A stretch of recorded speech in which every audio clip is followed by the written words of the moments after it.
Thank you, Carmen, for the prayer. The sermon this morning is entitled, "We Have Come to Worship." It's taken from the book of Matthew, chapter 2.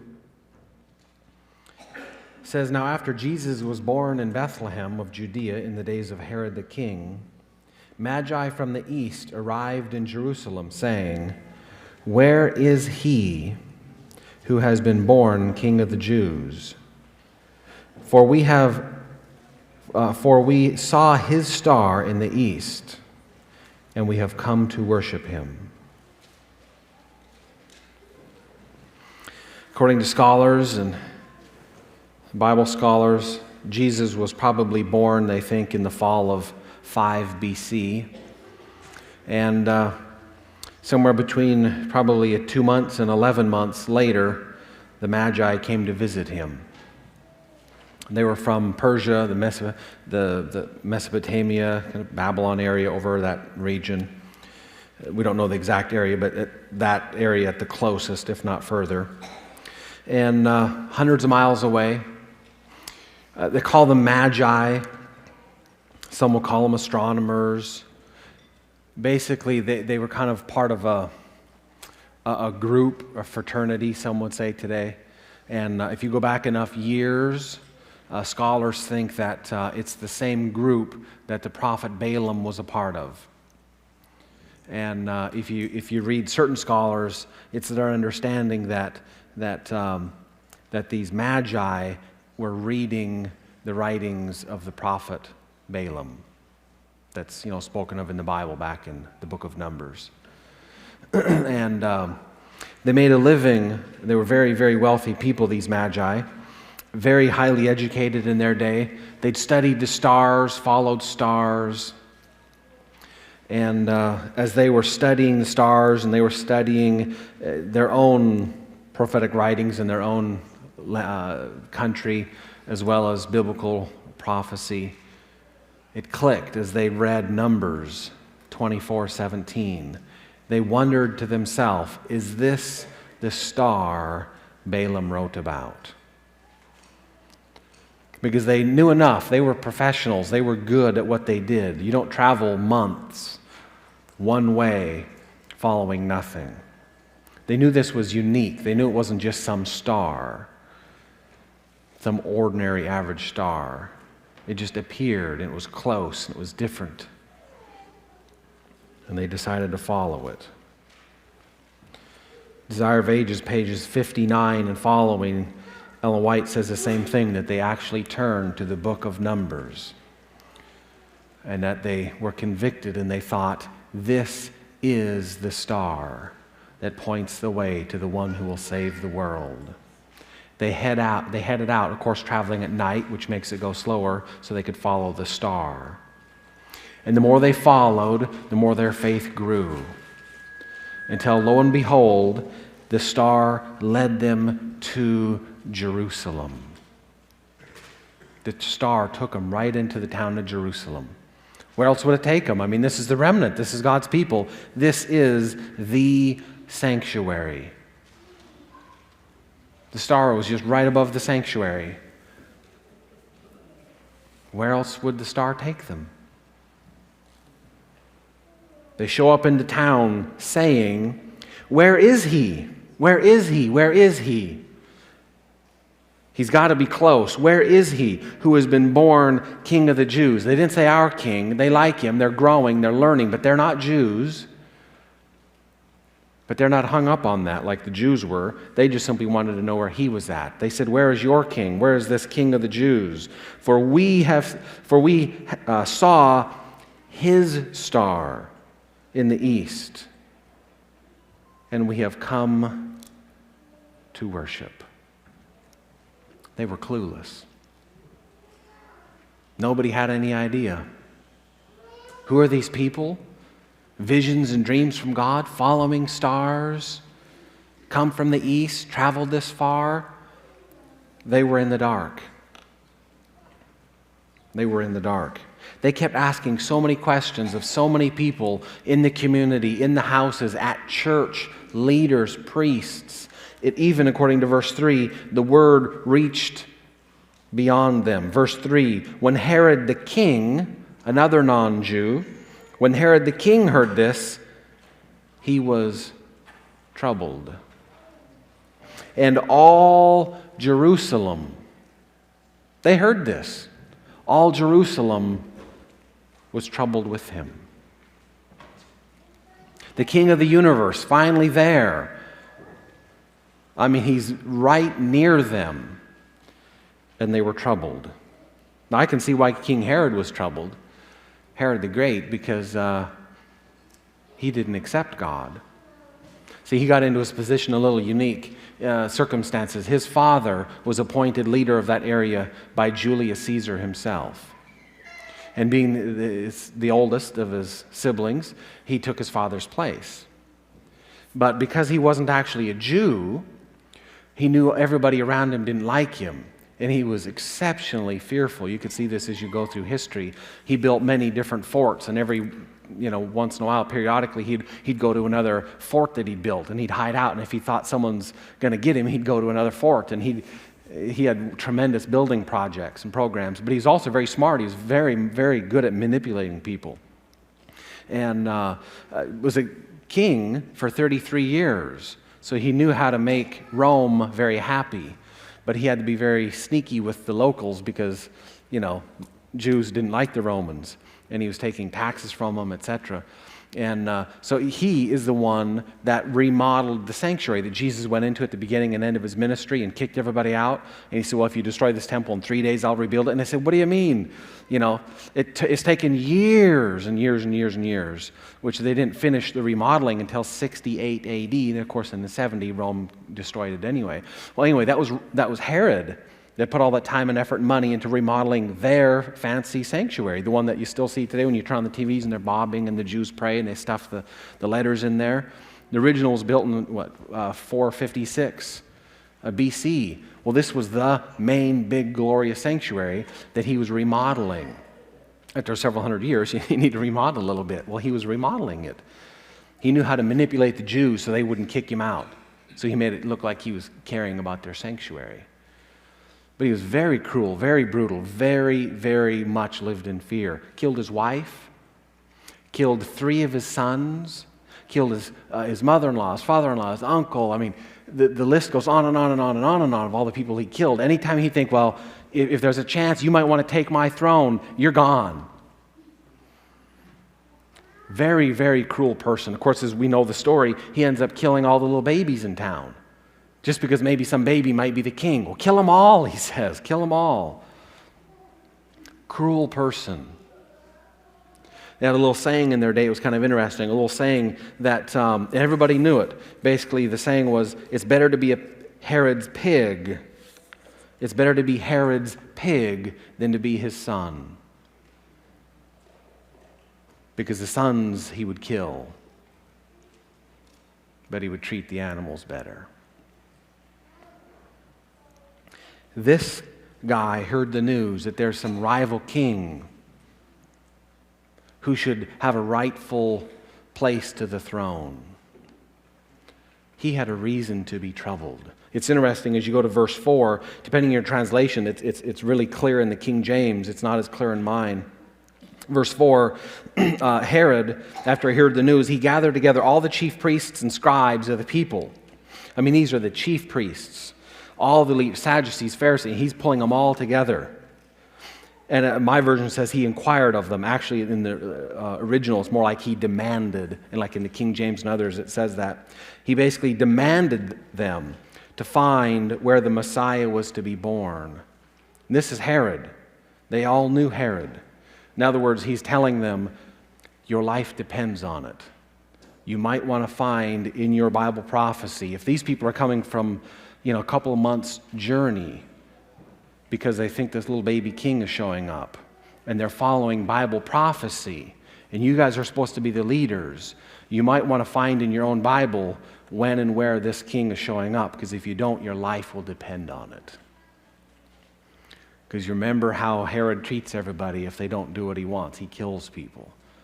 So it was in no time. These people were searching their scriptures. Herod had a reason to be nervous because he was going to lose his kingdom. But in verse 3, what's odd to me is, why does Matthew lump in all of Jerusalem was troubled too? Their whole life, their economy, church, everything was supposed to be surrounding the fact about Jesus, the Messiah, God, His presence, His coming, being with Him. And when they're hearing the news that He's getting close, they were troubled. A couple of months ago, God sent in shepherds out in the field. I think if my memory serves me, we just sang a few slides ago a song about that. God had showed something miraculous to the shepherds a few months ago. And the shepherds went and found Jesus, and the shepherds praised God and worshiped God. These same people heard about that, and they didn't have an interest. They paid it no mind. Now, God is doing one more thing. God is having a king that doesn't even like God. God is having this king force church people to study their Bible. God is having an atheist king, basically, force the church and the leaders especially to study their Bible so they know the place, the time, the town, the stuff on where the Messiah would be. And they did. He forced them to study it out, and they found it. Theologically, they found Jesus. Matthew even gives us one of the verses, Micah 5:2. And they said to King Herod, verse 5, in Bethlehem of Judea, of course, for this is what has been written by the prophet. It's Micah. This is just one of them they quoted. Of course, there's many others. And you, Bethlehem, land of Judea, are by no means least among the leaders of Judah. For out of you shall come forth a ruler who will shepherd my people Israel. They told him. They said, yeah, we know where that's at. But they didn't have an interest. I read Desire of Ages, and it's interesting. She says that the Jewish leaders were angry and jealous, which seems logical to me. God had poor lowly shepherds get information. God had some of the magi, these foreigners, these non-Jews, getting information. Even Herod was hearing about it. Can you imagine if you were a proud church leader? How much that would have bothered you to think, why didn't God tell me? Actually, He was. They just were ignoring it. They were so offended. They'd been missing it, and they'd been missing it. They didn't even want to be a part of it. In Desire of Ages, page 60, 63, she says that they were so angry, they wouldn't even go to Bethlehem, which was, by the way, about 3 miles down the road, literally. They wouldn't even go 3 miles down the road to see if it was true. I mean, they're seeing this miraculous star. People are coming from all over asking questions,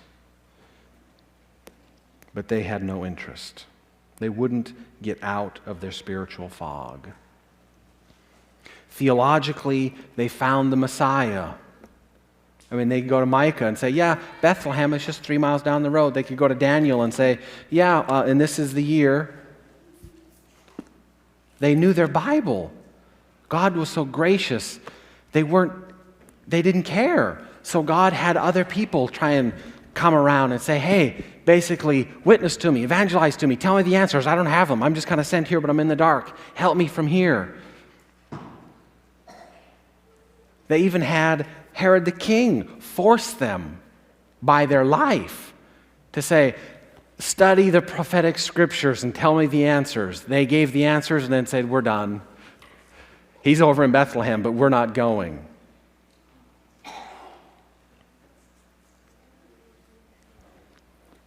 They found the Messiah theologically, but they experientially never found him. It's not enough to read the Bible to know when he's coming, know the church, know the dates, know the town, know the Christmas story, the nativity, on and on and on and on and on. It's useless unless he's in here. They met people that had traveled hundreds of miles one way at night by foot. Easily it would have taken them a third of a year, maybe a half a year to walk it round trip. They wouldn't even go 3 miles. Just to even see. I mean, it's probably a hoax. I mean, my word is 3 miles. They wouldn't even go 3 miles. God was opening door after door after door. And as quick and as often as God had opened a door, they would shut it. God had opened another door and they would dismiss it and shut that door. God sent shepherds. Angels were telling them things, giving them signs. They didn't care.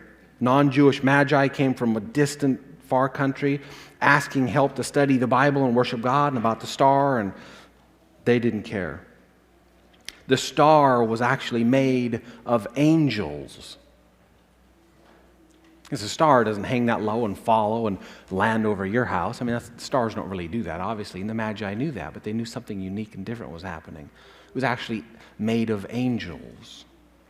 But that didn't seem to make a difference to the Jewish people either. Even God was using Herod to force them to study the Bible.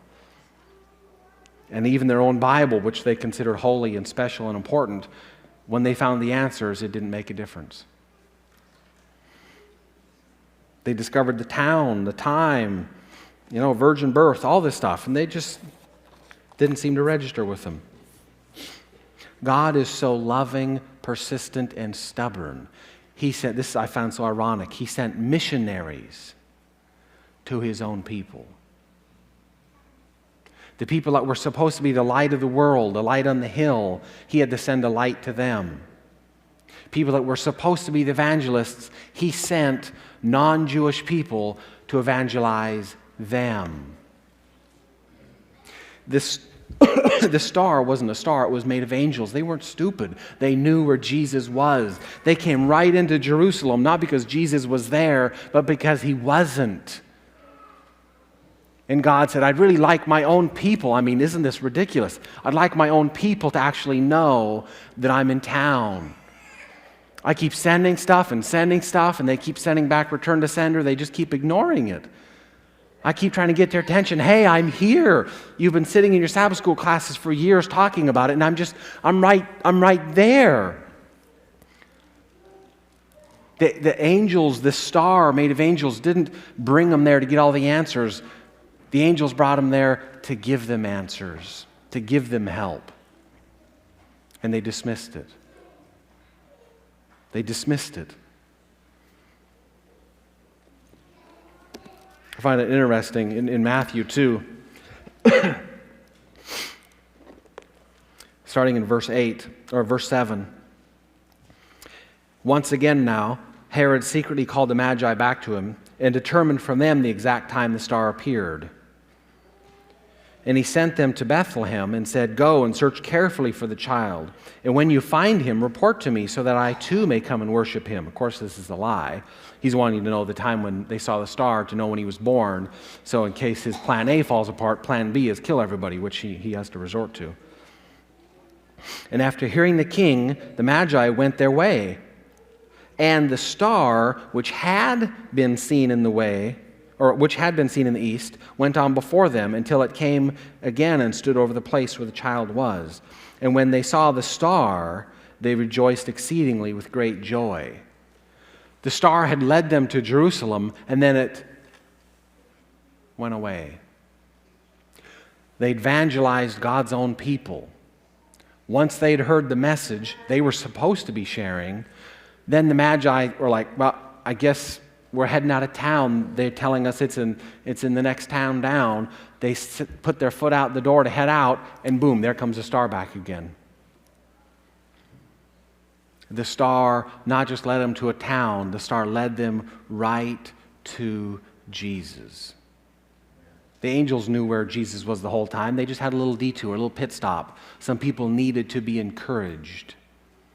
God's own people, needed to be encouraged. They were waiting for their God to return, and they were asleep. Does that sound like anybody you know?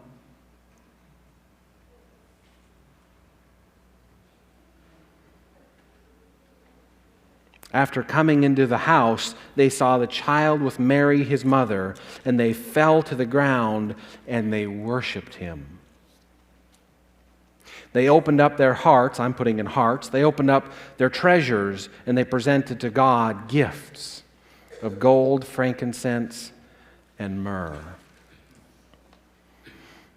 Non-Jews probably didn't respect the Sabbath. Diet was out of whack, maybe. Followed stars. Bunch of dreamers. But they had enough sense to worship God. Maybe they sang the wrong song and weren't in tune. Didn't quite know what to say when they prayed. But the Bible is clear, they worshiped God. They traveled hundreds of miles by foot at night on a couple of Bible verses, thinking just maybe this unique star might lead us to the Savior of the world. What a sacrifice. And the remnant wouldn't even go 3 miles down the road. After Jesus was born in Bethlehem of Judea in the days of Herod the king, Magi from the east arrived in Jerusalem, saying, "Where is he who has been born King of the Jews?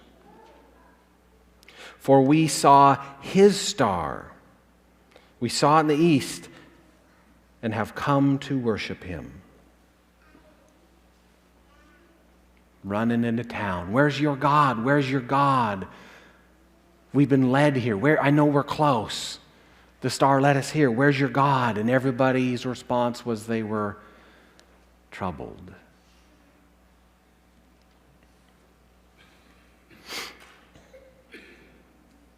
As I was putting this study together, I wanted to keep going, but the Lord made me pause. Because as I looked at this group, I didn't like some of the stuff I was seeing, some of the things that were quite obvious.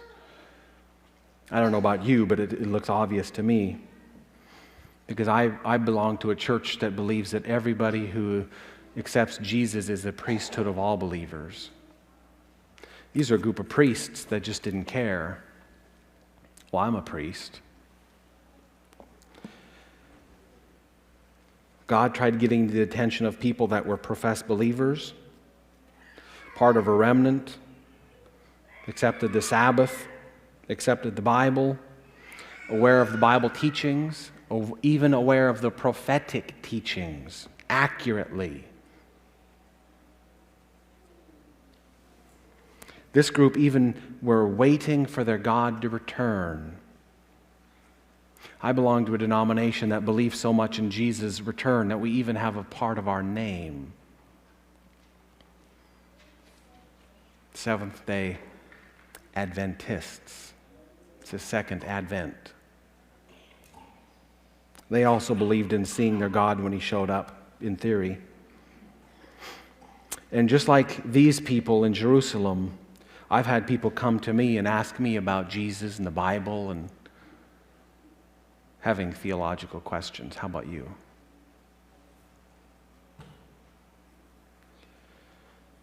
I would hate to be like these people, theologically having everything just right, but experientially in their heart, they missed it. They missed it. After everything God did for these people, they never did go to worship him. But on the other hand, it's interesting that these foreigners this magi, these people noticed. They said, you know, God, we've been noticing everything you've been doing. We've been noticing as you're trying to get our attention. We saw the star. Yeah, we were at the grocery store yesterday, in the market, we heard those people. Yeah, I heard that. We're noticing everything you're doing, God, as you keep trying to reveal yourself to us and pull us towards you. And the response was, they have come to worship. How's your heart this morning? Are we getting caught up in Christmas and presents and pretty lights and studying our Bible, knowing the charts, knowing the days, knowing the hours, maybe even wrestling with someone to say, oh, no, it was a virgin birth. I know it's odd, but Jesus can do that stuff, and going through all kinds of other theological gymnastics and being right, man. Isn't that nice? Be right. But if he's not in our hearts and experience, we're still wrong. The Jews were right 99.999%. The Magi, I'm assuming because they weren't, Jews, and they probably had it quite a bit wrong. But they had the most important thing right. When God jumped into their life, they said, we noticed that. And they obeyed. When they got close to God, their response was they wanted to worship Him. That should be our heart's response. It's to not be like the Jews and say, I've got all the answers. I'm a Seventh-day Adventist. Does heaven really care whether we're Lutheran, Methodist, Baptist, Mormon, Seventh-day Adventist? I know there's reasons and differences behind all that, but really, God's concerned and cares about, is He in our heart? I hope and I pray that as God continues to do all the great stuff He does with all of us, that our response is like the Magi, and we say, I notice, I see what you're doing, God. All the good, all the bad, you're trying to have all of it push me towards you. I see it, I get it. And my response this morning at church is, I want to worship you. And tomorrow, when we don't have to work, I still want to worship you. And when no one's noticing Monday and I'm in my car, I still want to be in an atmosphere of praise and worship to you. And Tuesday, when my family's out of town, I still want to be in the presence of God and not look for trouble. And Wednesday and Thursday and Friday, every day of my life, I want to be in a normal, balanced presence of God and a healthy relationship with God. If that's your desire, stand with me this morning as we close.